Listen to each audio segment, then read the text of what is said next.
So I'm doing a 12-hour shift at work, and to keep myself occupied, I thought I'd give myself a project. I'm going to sort out some of my toys into some new storage containers.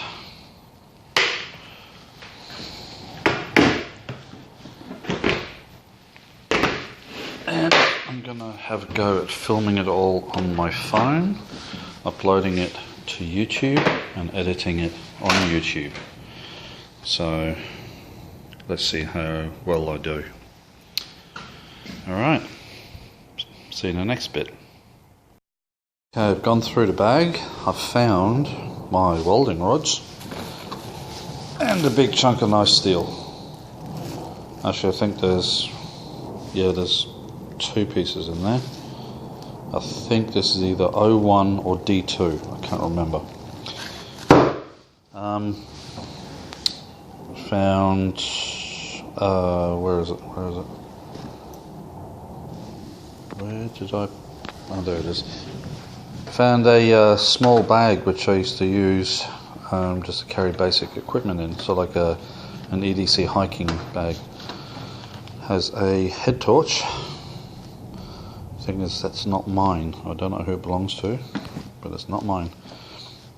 My Innova emergency rescue light, which needs battery.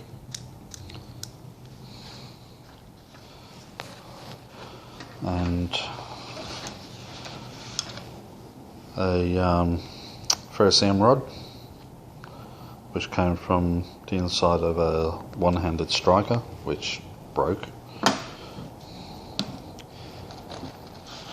And my National Geographic carabiner knife.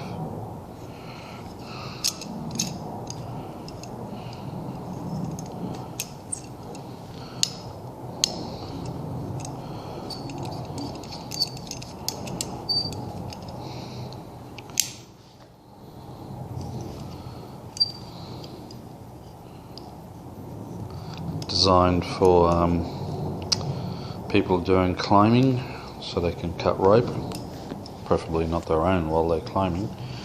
Also has flathead and a Phillips head screwdriver. Maybe I should keep this with my Wessex Blades National Geographic knife. Make a good combo. On the other side, there's a small thin pocket. And there I found a keyring LED light, which I've just dropped. Let's hope it still works. Yep, it still works. That's been in there for 6-7 years now. Transport Benevolent Fund, tbf.org.uk. That's from when I was working on London Underground. And the other thing I found in here was a compass. Really nice compass, which I thought I'd lost. But it's been in storage for so long that I actually need to team it up with one of my other compass that I have and actually check to make sure it's accurate.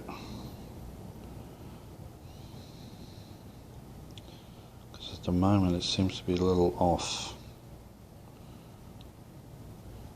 That's north and this is probably a good 10 degrees off, I think, but I gotta check that, so yeah. Alright, I just realised this is filming on its side, so if this is showing up vertically, sorry guys, bugger. Well, I'm not filming it again. Okay, and the other things I found in there was the wet formed leather pouch for my emergency rescue tool, Swiss Army emergency rescue tool. This isn't it. This belongs to this did belong to a friend of mine. but it had an accident and has been crushed, so half of the tools won't open up. Found a mini peasant sword blade, so a sword blade, yellow plastic handle.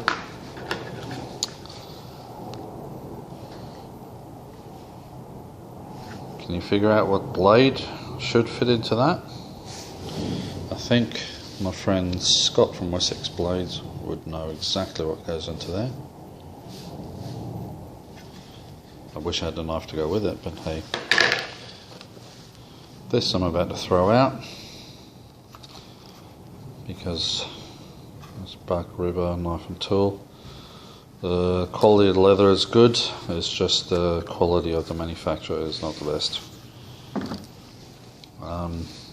They put these rings through here and it crimps the leather down way too hard. So much so that the original blade was cutting through the leather. And also this sort of design here, that's now a weak point. You do not want that. If you need to have a strap like this, have a full back piece of leather, then add this on afterwards. And an old 80s blade which I re-handled. I can't remember the name of these woods, but there's also leather in there. That's leather, that's leather, and that's leather.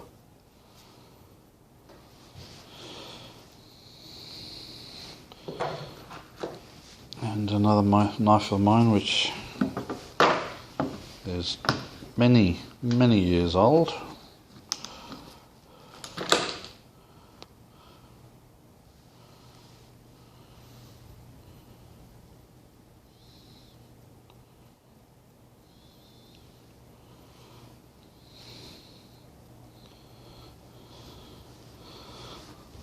Drilling all those holes for all those pins, a lot of work, and that's one of the reasons why I'll never do it again.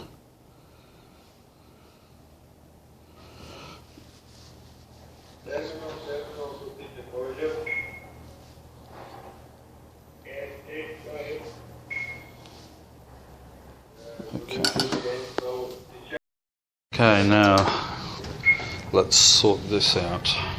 It is absolutely chockers with knives.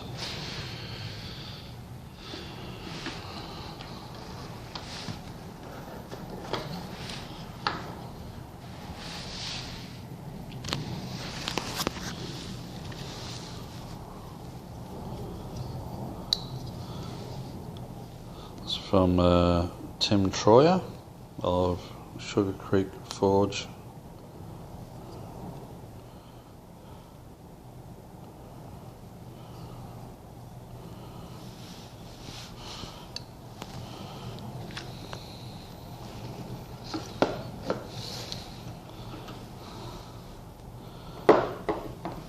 One of my all-time favourites.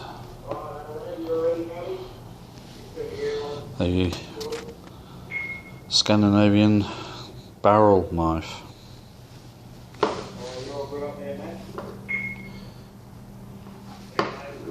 This is really hard to do one-handed.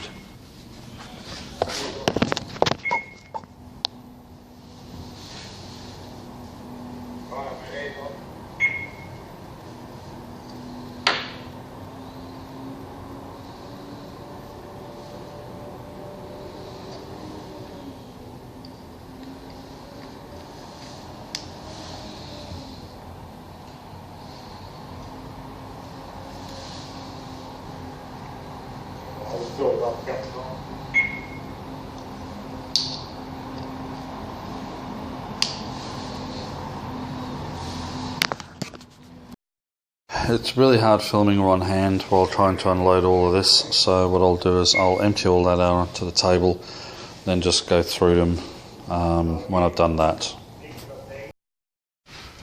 Turn the volume down on that.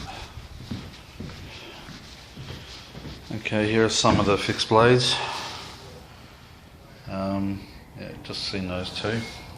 There is the National Geographic Wessex blades.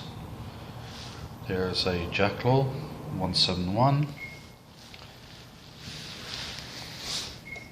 Its sheath at the moment is with a Puko, which is travelling down to Sydney to be field tested. This is the Explorer by Martini in Finland. That is my Bushmaster, which I made. There's a Heli knife. I can't remember the model number of that, but it's a big blade. A Mora that was gifted to me. Another Mora that was gifted to me, 30 years of bushcraft from Ray Mears.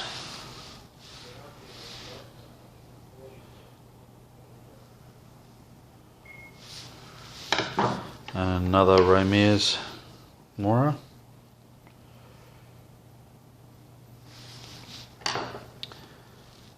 And one of the first knives I ever made, the Wilderness Survival Knife. Up here we've got some of my folders. My Columbia River Knife and Tool Desert Cruiser. I'm not that good at flicking blades. There you go.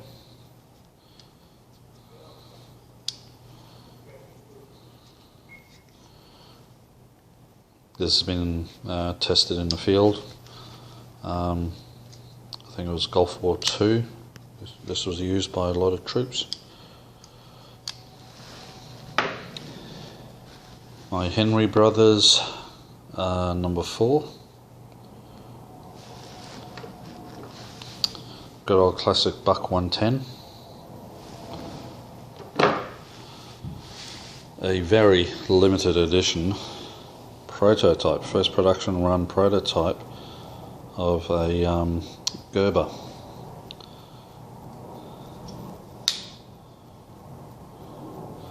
The model they made after this did not have the lock on the handle there, you had it up here. So this is a first production run. I'd say this is worth a bit of money. American made. That's a lock right there, so the blade won't close.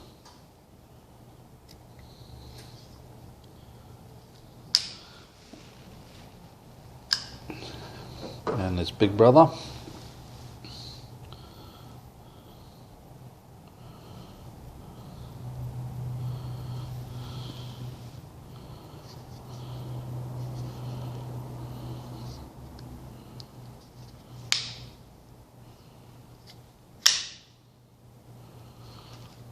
This is a combat folder. The little recess here, which was the same on the other side, was too small for me to get good access to the lock, so I just opened it up a bit by removing some of the plastic.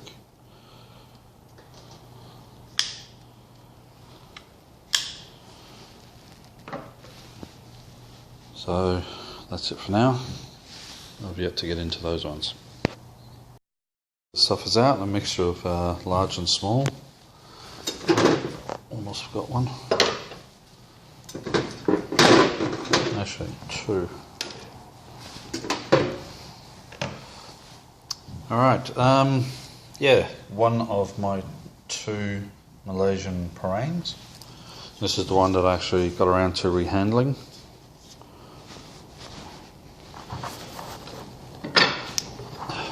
My custom Bowie knife, steel flint Bowie, which I made.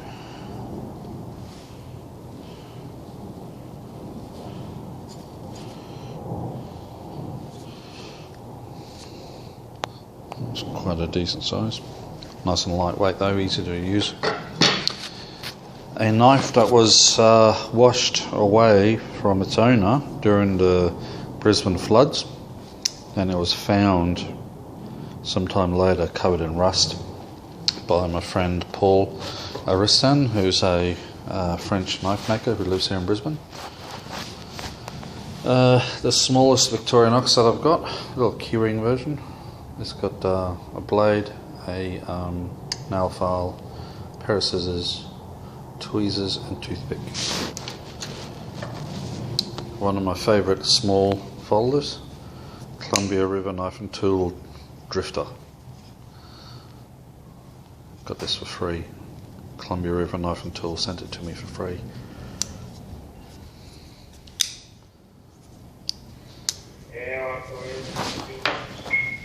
A small Camillus. I've had this for many years. Takes a lot to actually get that out because it's kind of stiff. There you go. Of course, a macro won't work on this phone.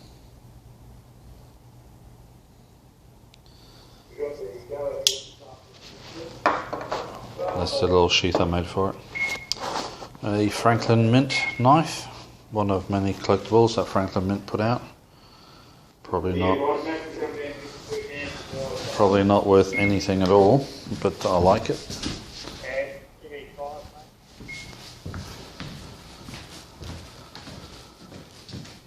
There's a Colt Army on the side.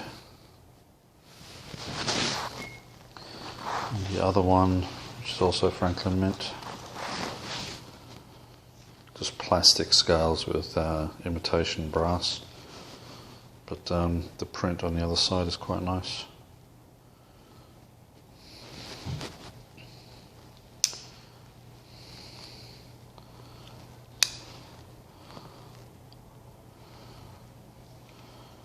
Got a lock back on it.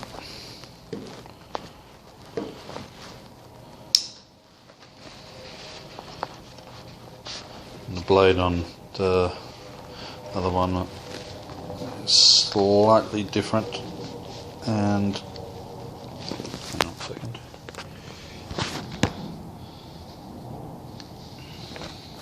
Very stiff to open up. But what's written under this? Colt Single Action Army Peacemaker.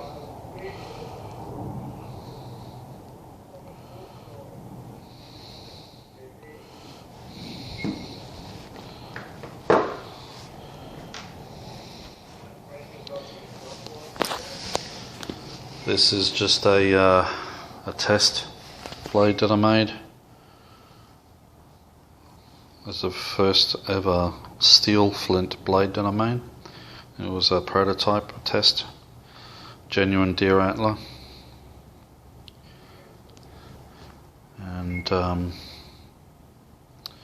yeah, I may actually use this antler for something else. I don't know yet. This was sent to me for free by a friend of mine in Japan. He was given this knife by one of his friends.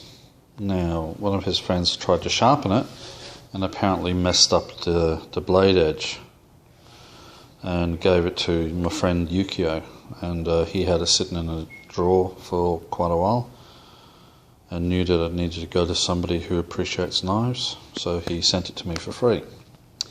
It's laminated steel. The cutting edge steel is a high carbon. Then you've got laminations above that on either side. And it's been etched to expose some of the layers. And you can see the center part of the lamination right there, the darker part of the steel. That would be the high carbon. Now, I did manage to find the maker, and it turns out that the maker of this blade also makes katanas, Japanese samurai swords. This, I thought it was worth a couple of $100. Turns out once I converted it to Australian dollars from yen, it was close to $1,000 for this. I think, top of my head, I think it was maybe $800 something at the time. So That's probably one of the most expensive knives that I own. This was a rusted out Mora knife that a friend of mine found in his tool shed, and he was about to check it out, so I said I'll have it. I attacked it with sandpaper and a steel wire brush wheel on an upright drill press, and just kept on working at it until I got most of the rust off. Then put a new handle on it. Works as good as new now.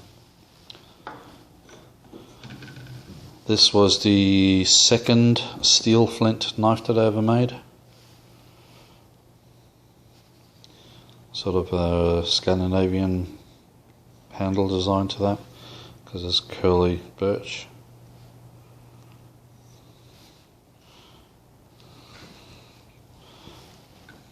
So that was the first one. That's the second one. Right. This is just an old Japanese style filleting knife.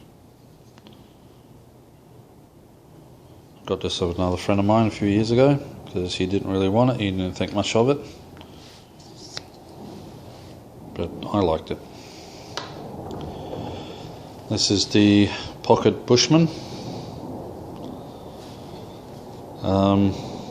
It's quite solidly built, it's good size if you want big folding blades, but that handle, it can bite you. Any hard use and you will feel it on your fingers. This is my Kershaw diver's knife. It originally came with the boot sheath, and I made a plastic sheath for it. The father of a friend of mine at school said, "Oh yeah, your knife is a bit dull, I'll sharpen it for you." So he did. This used to be symmetrical, and he fucked up the blade, and he ground off so much metal. So I had to come in and repair it.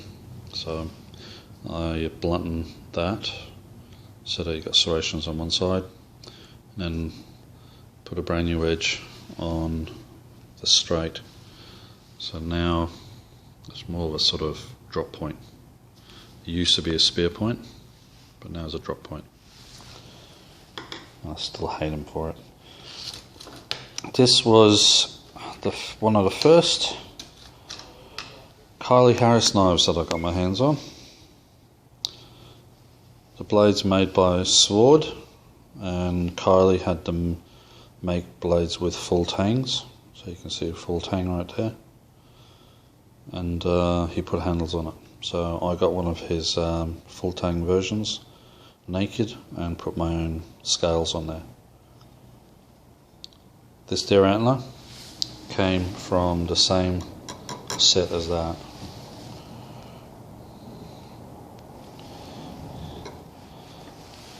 This is just a cheap piece of crap. Made in China, company name Fury. It's rubbish. A little Indian made keyring knife. Hang on, see if I can open it without breaking anything. There you go. I'd even say that this is probably better quality than that.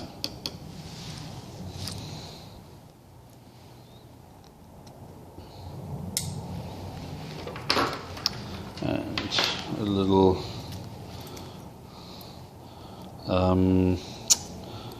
butterfly knife, keyring.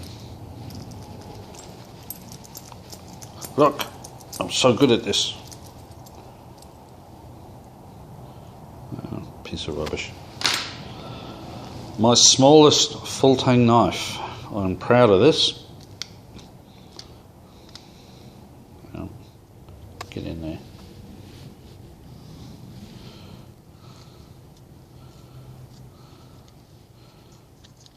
Oh, God. I will do this. I'm determined to do this single-handed. Ah! No, can't get it out, it's stuck. Out. This is a full-tang knife.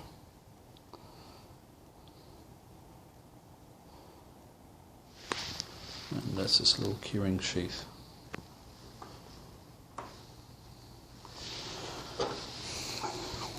This is a knife I made from the tip of a broken sword. Again, that deer antler. This is from the same set as that and that.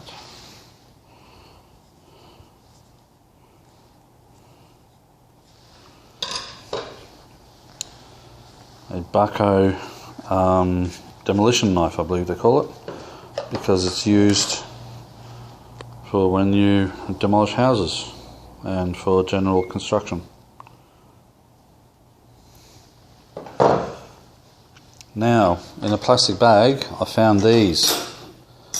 These are projects that I was supposed to complete. This is a scraping knife or a putty knife. It's used for removing putty from the old school windows. These are two knives made by Kylie Harris in New Zealand, CKC knives, that I was supposed to finish and put handles on and never got around to it. And the last knife that I started making was this. It's supposed to be a Japanese style mini tanto. Still got a lot of work to do on this. This is heat treated, by the way. And I made that hole with a nail. I've got the tang up to forging temperature, nice and soft, and drove a nail through it. And afterwards heat treated the blade and tempered it in the oven. It's not got an edge on it yet, because I've still got a lot of work to do on that. So that's it in a nutshell, really. I've already started sorting, and those large ones are going to go back on the display stand with the swords. I still don't know what to do with those excess sheaths, but yeah, I'll bring you back when I've kind of sorted it out. So that's it. I've got folders in there. I've still got a few more folders to go.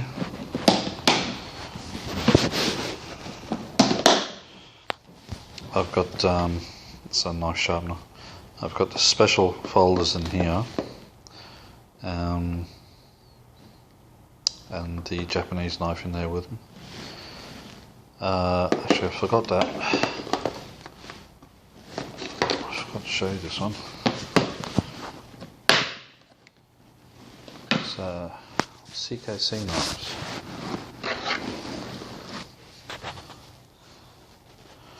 These are prototypes that Kylie Harris made. Non-locking, UK legal carry.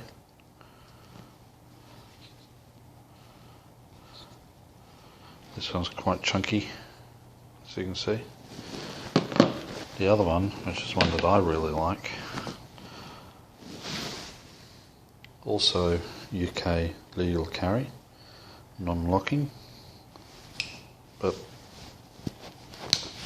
much thinner.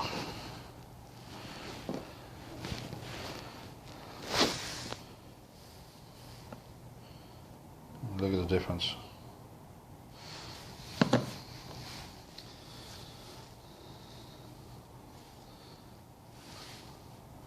The blade is hair popping sharp.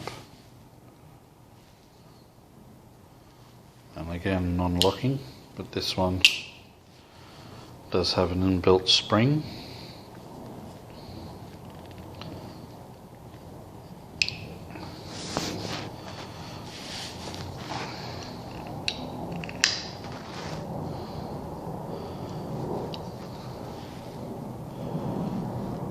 There's another Carly Harris CKC knife. You can just make out the logo just there.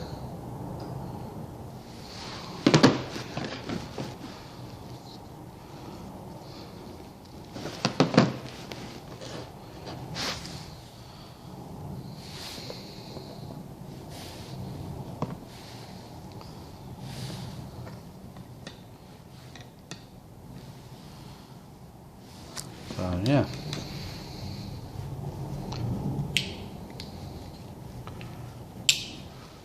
Slip joint and friction.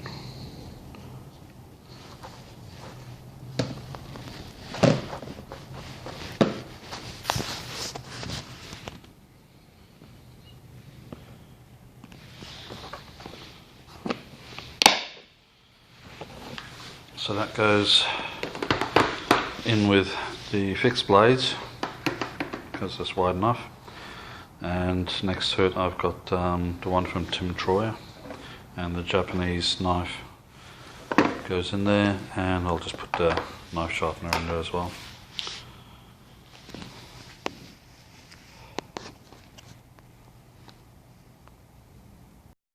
So that's it, guys. My phone's running out of battery, so I will finish this up and upload these to YouTube. Let's come undone. Get back in there.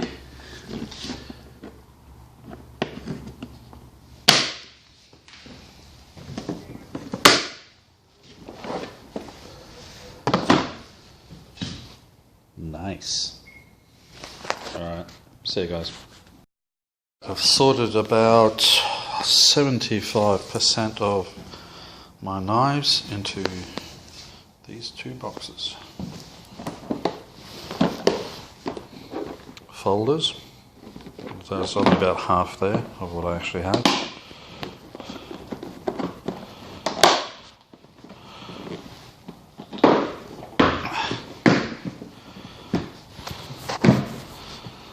And fixed blades.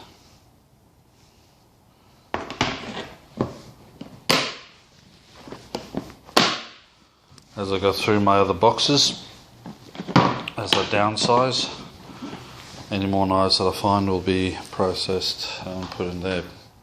Processed meaning they'll get checked, make sure they're in good condition, and then sorted out where they're going to go. Alright?